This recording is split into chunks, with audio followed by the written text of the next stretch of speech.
Hi, my name is Steve Proud and welcome to my YouTube channel.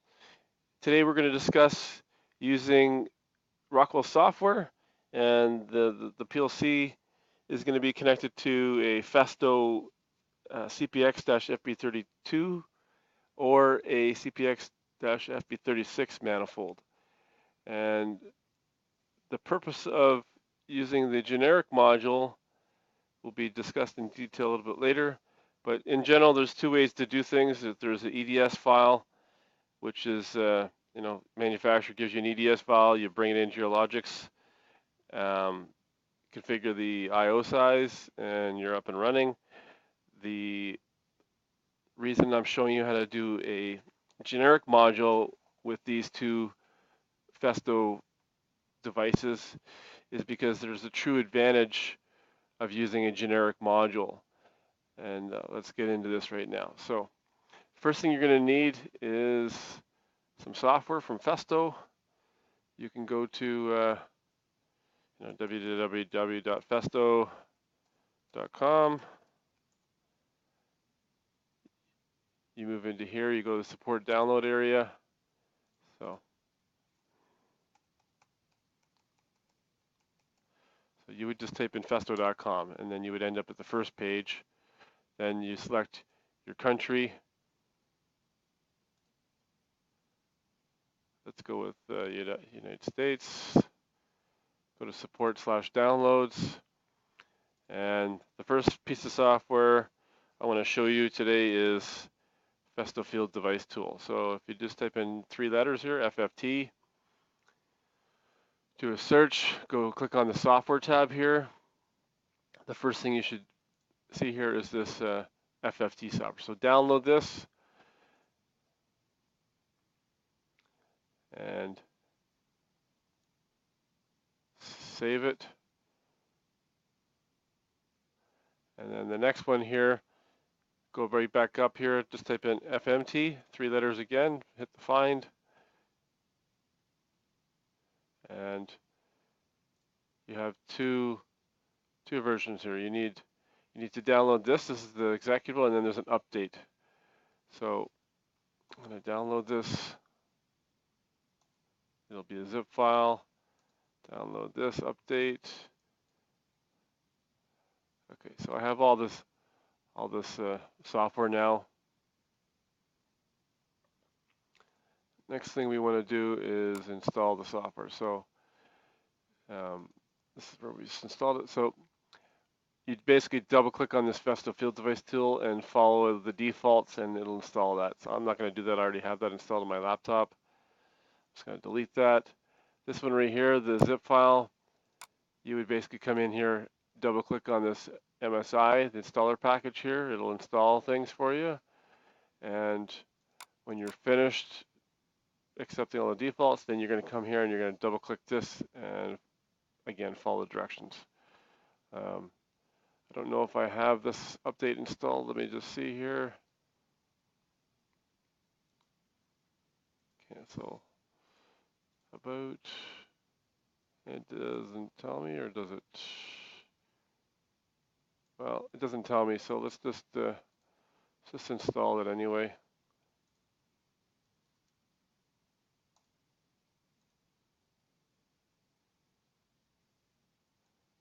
Defaults, install, finish. Okay, so now we have the software installed that I'd like you to have, and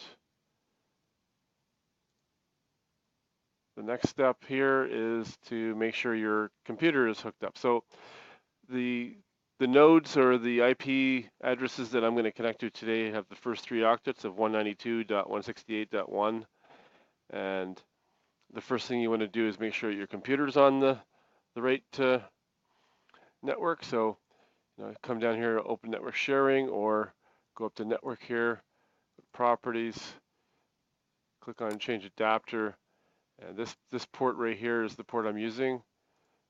Properties, and I have a hard-coded address of 192.168.1.3. And that's typically what you want, a hard-coded address, or you want at least the status Go to details. You want this to be, the first 3 octets need to match, basically. Okay, so okay, close, and now we want to see if the devices are on the network. You can do that a couple different ways. You can use this software, which we just installed, the Festo Field Device Tool, FFT. Start this up. It'll scan the network. And over here, it shows you that after it's finished scanning here, it'll show you here, there's the 32 right here. And there's the 36.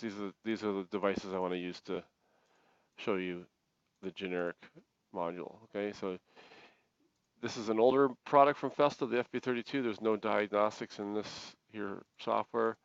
This one right here, you have a couple things. You can go in here and do the diagnostics, or you can also change network things, but I'm not going to show you that. So this just shows you, this basically scans to make sure you have the device on the network. The alternative way, which is what we're going to do, is use the Festo Maintenance Tool Software. This FMT software, or Festo Maintenance Tool, the purpose of this software is to basically diagnose and configure the CPX series hardware from Festo. So on startup, the first thing you do here, or come into here, is the wizard, and it says, hey, do you want to establish a connection online? Hit the next button. There's 2 ways to connect to the FB36 or the FB32. There is a Ethernet port on the face of the unit, and then on the top left, there's an M12 connector, which is the Festo proprietary USB to the USB adapter, and so you can have that installed. I'm not going to use that today because most people don't have that. I'm just going to use the TCP/IP. So you would click on this, then you do a search, and you see that there's 2 devices here, and this one here is the FB36, and this one here is the FB32. So I'll do the FB32 first. Well, I'll do the 36 first. So click on that, hit the next button, finish, and it's going to immediately go online and suck up all the information that is on the manifold. So you've got the FB36, you've got a digital output 4-point module, 4-point digital output module. You've got a VPPM, which is a proportional regulator, and then we've got an MPA S pneumatic module with a couple valves on it. So in order for the Rockwell PLC, or the Allen Bradley PLC with Rockwell software, to connect to the FB36, you need to configure it. So this is where you want to get into the details of the purpose of the generic module. So when you use an EDS file,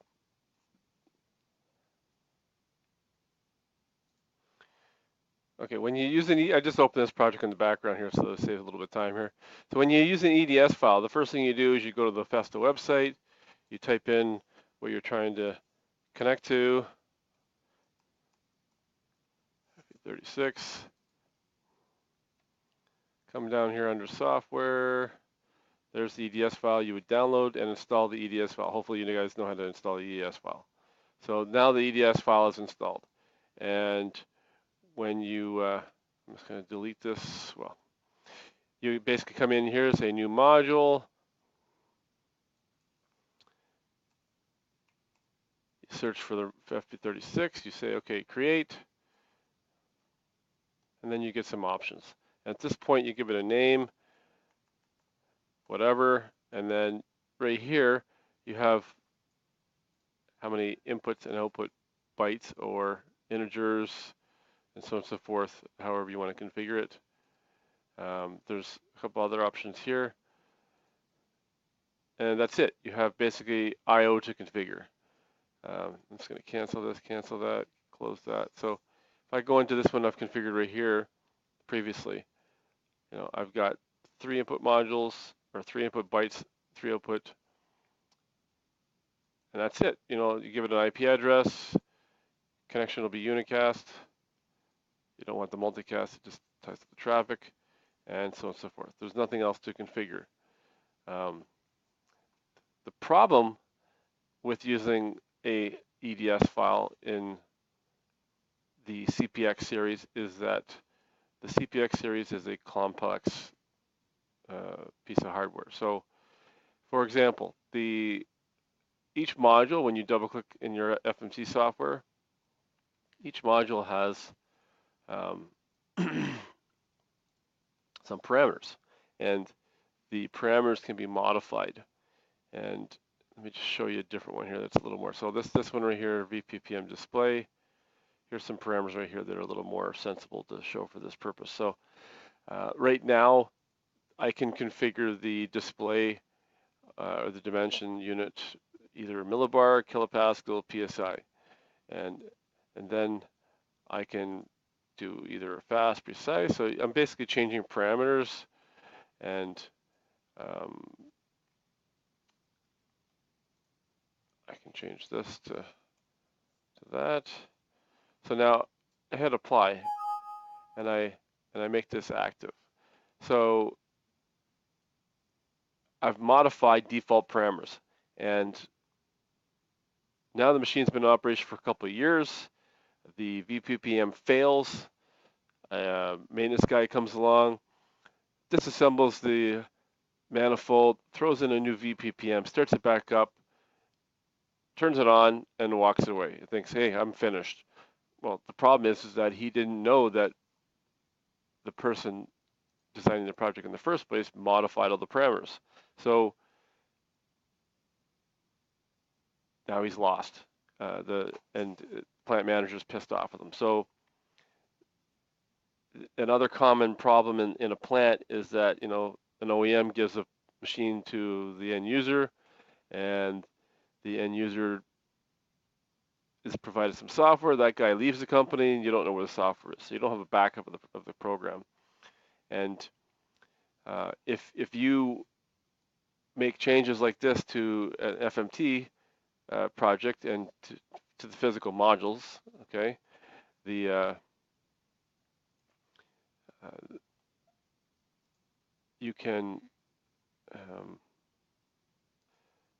do one of two things to update that default module when you're finished installing the new one. The first one is to have this file that you've saved offline, you know, save it as, go and so forth. I'm just going to close this for a second here. So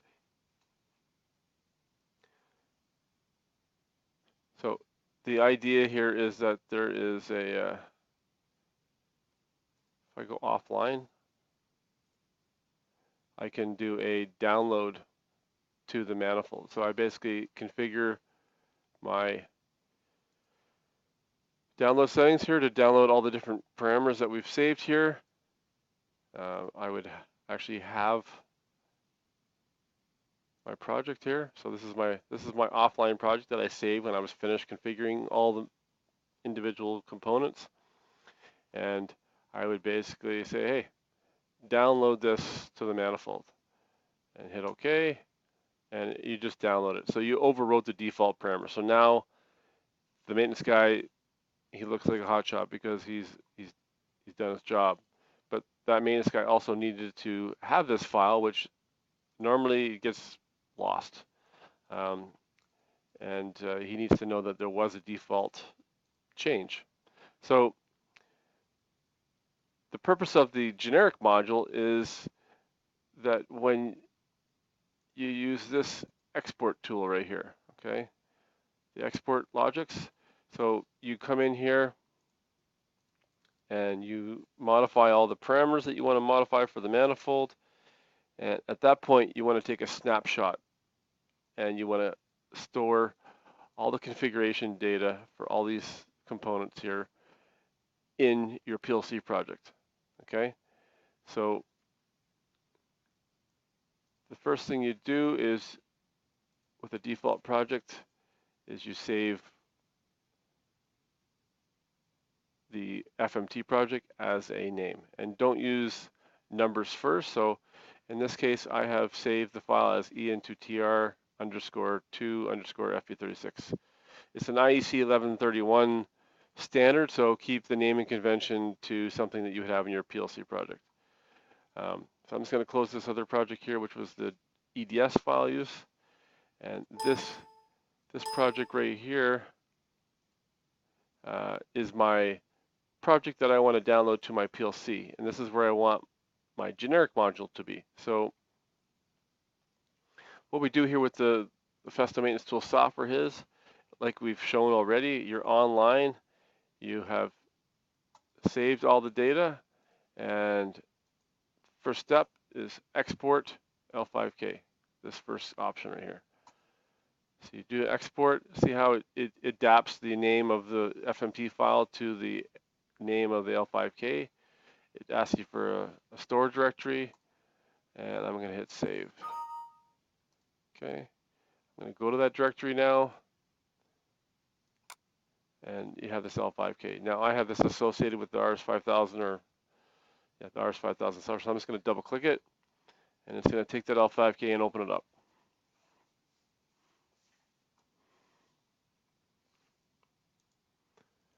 Okay, so first thing it asks you for is what version. So whatever version of software you're using, in my case I'm using version 23, so I want this to be created in 23 so I can copy paste between code here. I'm going to store it in the same directory. I have the L5K file, so I just say, okay, import it. And ask you for a processor. I'll just keep this one for now, L33R, because I don't care. Because this is just an offline project that I'm going to use.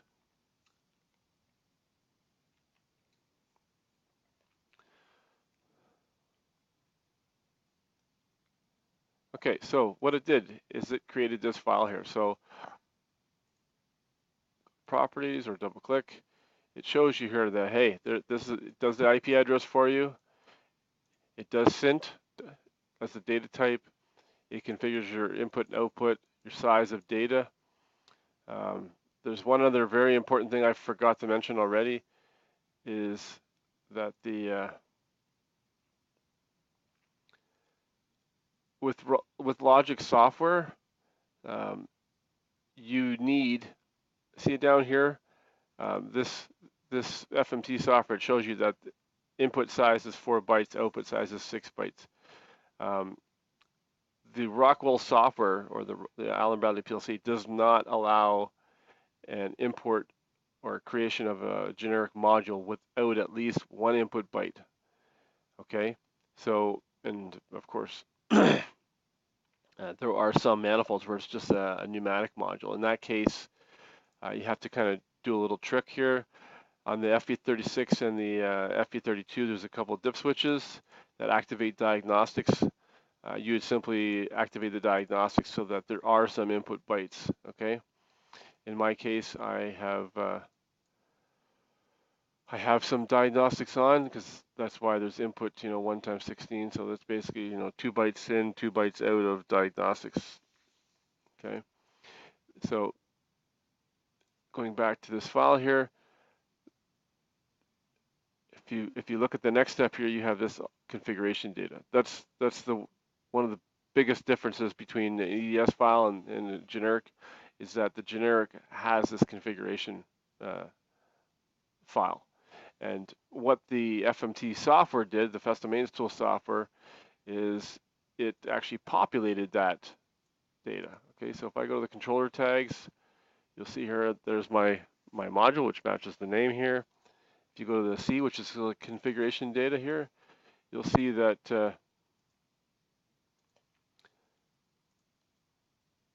to monitor tags. You'll see here that there is description text in here, and the description text will match the parameters of the card. So you'll see here this number 2 module. The number 2 module, you see here it's module 2 or module 2. That's the start of that, and it basically shows you here, hey, we've got these parameters here, dimension unit, controller setting, all those things, and then it's got a value. The value will represent what you have actually physically connected or configured here. So it's basically stored the snapshot image of the Festo Maintenance Tool project, which has all your parameters and everything in it. So the key thing here is that if you ever change this project, so if you want to go in here and change things, you would come in here, make a change, and then do the whole process over again. Keep all the naming the same. You do another export, and then do what the next step is. So then the next step here, and it also, so that's the configuration data. The other data here, labels, it shows you, hey, there's the process data for FB36 module 0. Process data for module number 2 is in this area here. If you go to the outputs, it'll be the same. So module 0, process data, module 2, module 1, module 3. This is a good example of another reason behind using the generic and using the FMT or Festo Maintenance Tool export is that it's not the CPX manifold is not designed like a PLC where the data is simply left to right, which is the more common thing. They have a pattern that they follow, and it's basically you can go into the manuals and figure it yourself, or let the Festo Maintenance Tool software do its job. So this for certain shows you where the process data is without a doubt. Okay, so again, we have this file here. So now all we have to do here is right-click, copy. So you can copy it, or and you come into your real project, select the module or the master you want to do. You right-click and say paste, and it's basically pasting. So I just pasted this module right here. I'm going to have all the tags just like I did in the other project, all the data, it's all there. And now hit the save button, and let's go online. I'm just going to go who active, see if I have a PLC in the network here. Okay, I have this project right here. I'm going to download.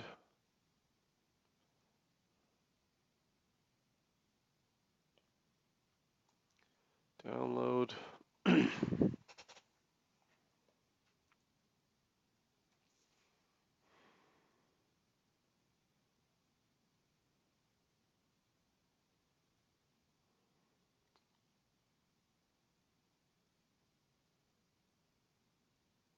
Put the PLC into run mode.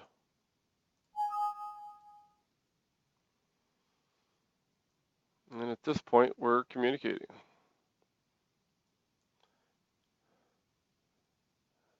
We're running. You should always check that. It doesn't do that for you by default from the Festo Maintenance Tool. You want the unicast connection.